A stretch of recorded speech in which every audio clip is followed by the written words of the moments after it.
Good morning, good afternoon, good evening, and welcome back to the Thai Expat Daily Show. I'm your host, Kieran Mack, as always, and delighted you've been able to tune in with us yet again for today's show. Now, before we do get into those top 4 stories doing the rounds here in Thailand, don't forget to like this video, subscribe to the channel if you already haven't, and do give us a share on social media if you can. Now, if you like listening to us on a podcast player, there's a link down below in the description where all the available podcast players can be found. And finally, if you get some value from the show, if you like the show, if you want to support the show, there's a link down below in the description for buymeacoffee.com. So now that's all done and dusted, let's jump into the top 4 stories doing the rounds here in the country. Local grocers aided accused Chinese fraudster firms. Police have found that 2 grocers in Bangkok acted as directors of 48 shell companies linked to a Chinese couple facing charges of running a 10 billion baht international fraud scheme. The 2 grocers, who had shops in Thonburi,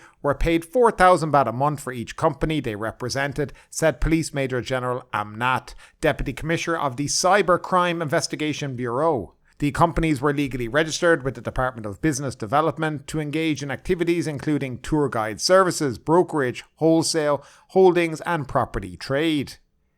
Thai shareholders held 51% in each company and Chinese nationals the rest. The businesses had 5 million baht in registered capital each and were all headquartered at houses in the same luxury housing estate in Phuket district where the Chinese couple were arrested on Wednesday. Police are now checking the tax records of the company, Police Major General Amnat said on Thursday.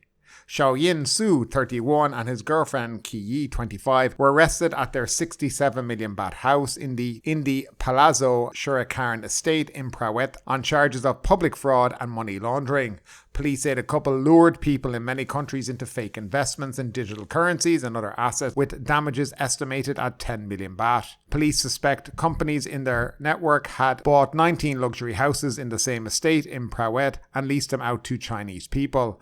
On Wednesday, police impounded hundreds of millions of baht worth of assets from the couple, including expensive air brick dolls. So some more fraud and corruption within the Chinese community here in Thailand. It really does beggar belief the amount of criminals easily able to bypass immigration and get into this country. I mean, it really does make you wonder exactly what they're doing to stop these kind of people. And then on the other hand, what the Chinese government are doing as well in relation to allowing them to leave the country so freely and then come to a country like Thailand. I think they should be really working hard together to put an end to this because it really does do damage to both China and Thailand. And it's of no benefit to anyone. So moving along, we have a story coming out of Phuket. And this happened a couple of days ago, but there's also been an update on it, so we'll go through that. Aussie arrested over road rage incident. An Australian man has been arrested for damage done to a passenger van in a road rage incident that saw him damage the van's rear view mirrors. Phuket police, who publicly announced the arrest last night, named the Australian man only as Mr. Naval.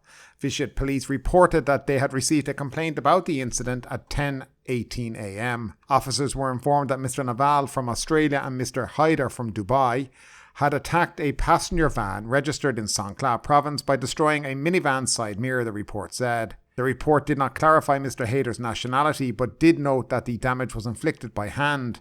Apparently, a Good Samaritan had provided video footage showing the incident, police reported. Officers responded to the complaint and invited Mr. Naval to come with them to the police station. By that time, Mr. Haider had fled and police are currently searching for him, the report noted. According to the report, Mr. Naval admitted to police that he and his friend did hit the mirrors. He said they did so because they were angry that the van driver had beeped his horn and chased them, zooming close to their vehicle. They got out of the vehicle with anger and destroyed the mirrors, the report said. Mr. Naval has been charged with threatening other people and causing loss of property and will face legal prosecution, the police noted. The police refused to explain over the phone to the local news media any further details of the incident, namely any behaviour the passenger van driver might have done that may have inspired the road rage incident. Local news media must present themselves in person in order for officers to provide for any further details, and this is what local media were told. Now, an update to this was that the van driver was completely innocent. He actually had done nothing wrong, and the video cam footage from other cars showed that he actually had been doing nothing wrong. Now, these clowns, or especially Mr. Naval, whoever he is. He has received from Phuket Provincial Court, which very fast, by the way. So, I mean, this happened a day or two ago. He's already been convicted with 2 months imprisonment, suspended for 1 year. He's been given a fine of 10,000 baht and an order to pay 40,000 baht compensation to van driver. That was basically what the police came out and said. Now, there's no word yet, but a 2-month suspended sentence would mean he's going to be deported as well. And that's the least that should happen. This kind of stuff is just unacceptable, in my opinion, and it goes on too often in party towns like Phuket, Pattaya and places like this, is foreigners causing damage and think they can act the way they probably act in their home country. Well, you can't. And I'm delighted to see the police take action against this guy. And I want to make sure, and I want him, and I hope that he's deported back to his country and banned from coming back to Thailand ever again, because this is the kind of person that nobody wants in their country and shouldn't be allowed near Thailand ever again. And I do hope that the immigration take very serious action against him. And once his fines are paid and the money's paid back to the driver, that he's gone out of this country, because the last thing you want is a person like this roaming the streets, unhinged, violent, and willing to do whatever he wants to do, whether it's in traffic jam, whether it's in a crowded place. You can imagine if he has a few drinks what he'd be like. So, again, quality tourists turning up here in Phuket. Now, speaking of quality tourists, more than 1,000 foreigners in Phuket have been caught for visa overstay.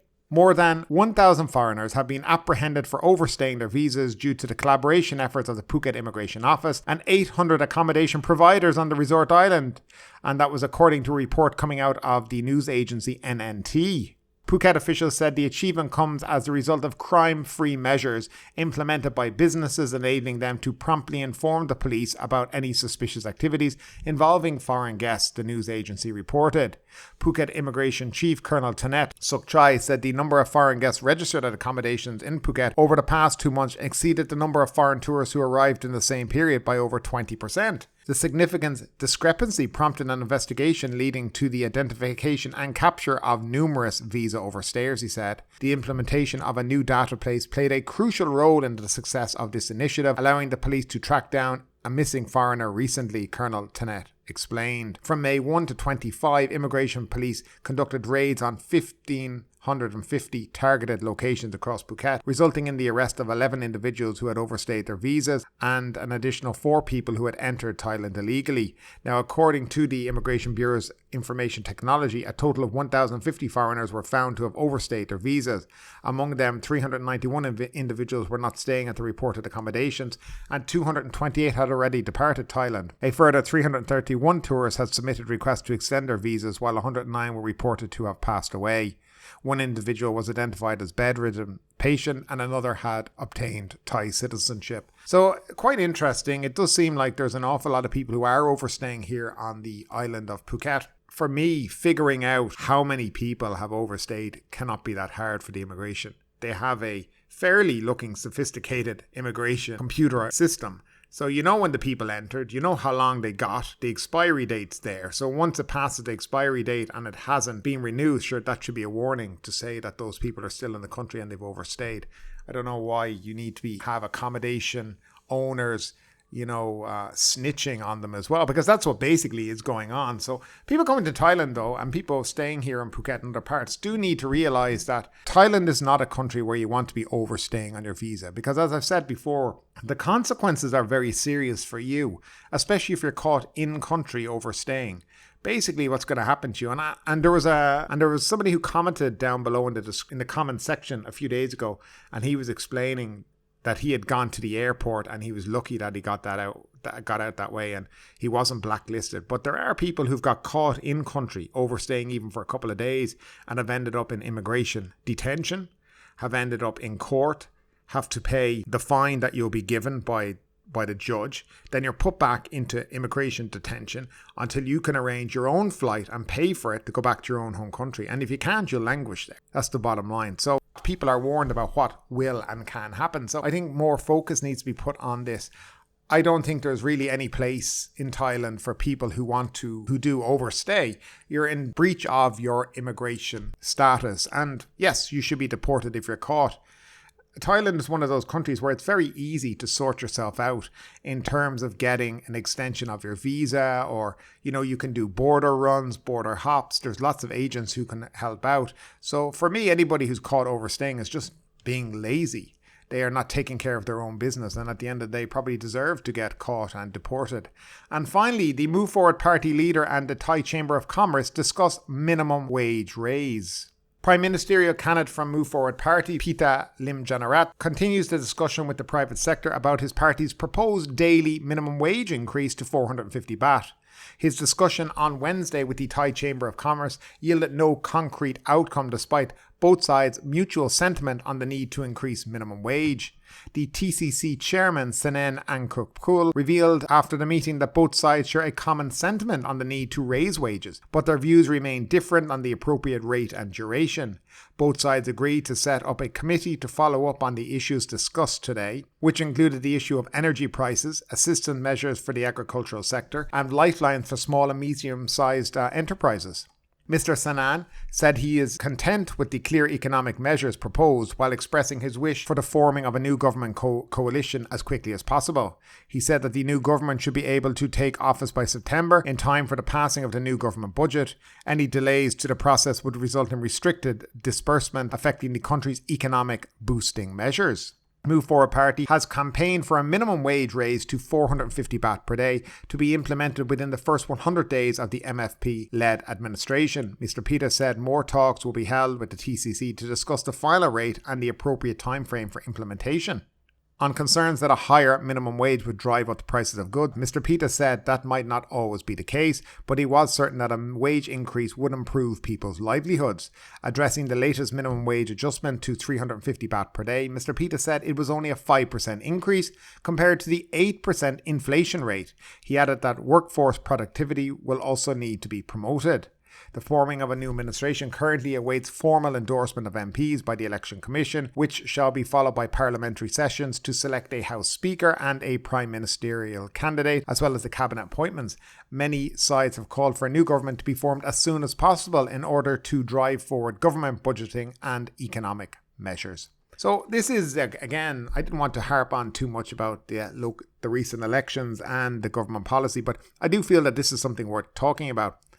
For me, this is a great move for the Thai people. At the end of the day, 350 baht is not even 10 euros a day.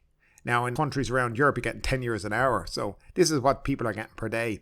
The Move Forward Party are looking to promote it, push it up to 450 baht per day, which I think is 100 baht extra. Over the course of a month, that would probably be about 3,000 baht extra onto wage bills per person in each business. But at the end of the day, I think a lot of places and a lot of businesses are making good money and they want to pay their staff the minimum. You see, the problem here in Thailand is when employers hear minimum wage, they automatically think that's what they should just pay people. Let's say basic jobs, kind of, entry-level jobs and things like that. They just automatically go, well, that's the minimum wage. That's all you're going to get, 350 a day. Rather than think, well, I should pay them a bit more. And I do feel that they take advantage of this minimum wage to a certain extent as well by saying, well, that's all I have to pay you by law. That's what I'm going to give you. And that to me is not really a fair way to treat people, especially where businesses, and let's talk about things like hotels and the hospitality industry, which, the government are always pushing. These hotels make major money. And don't be under any illusion that they don't. They've had basically a year now since the country reopened, and they have been full chock-a-block. And always remember that many of these hotels you find here in Phuket, Pattaya, Bangkok, whatever, they're operating on selling to European travel agents. So they're getting European hotel rates, but they're operating on a Thai budget. So electricity prices are cheaper, salaries are cheaper. A lot of the hotels that you see are very, very big hotels, 300-400 rooms, full, 100% occupancy a lot of time during high season. They are making great money. Owners make fantastic money out of hotels. That's why they're in the business. If they weren't making great money, they do something else. But the problem is, as soon as they start hearing 450 baht a day, they start thinking how we can cut staff down because we don't want to have this increase. They're happy with the way things are, paying the basic to people. And then, of course, relying on the service charge to prop up the person's salary when the service charge should be a bonus, not the incentive to come and work for us and basically saying, look, here's your service charge. Many times in hotels and whatnot, service charge is a lot more than the actual salary that they get. I don't think that's right either. But nevertheless, that is what is going on here in Thailand at the moment in relation to wages. I'd love to know what you think about it. Do you think the government should push it up to $4.50 a day? Do you think it should be higher or lower? I'd love to know your opinions, or your opinions about any of the other stories that we've talked about today. Always down below in that comment section. Anyway, thanks for tuning in today. Hopefully you have a great day. Stay safe out there. The weather has been fairly brutal, but I feel it's going to change soon and the rain may stop. But anyway, have a great day and stay safe.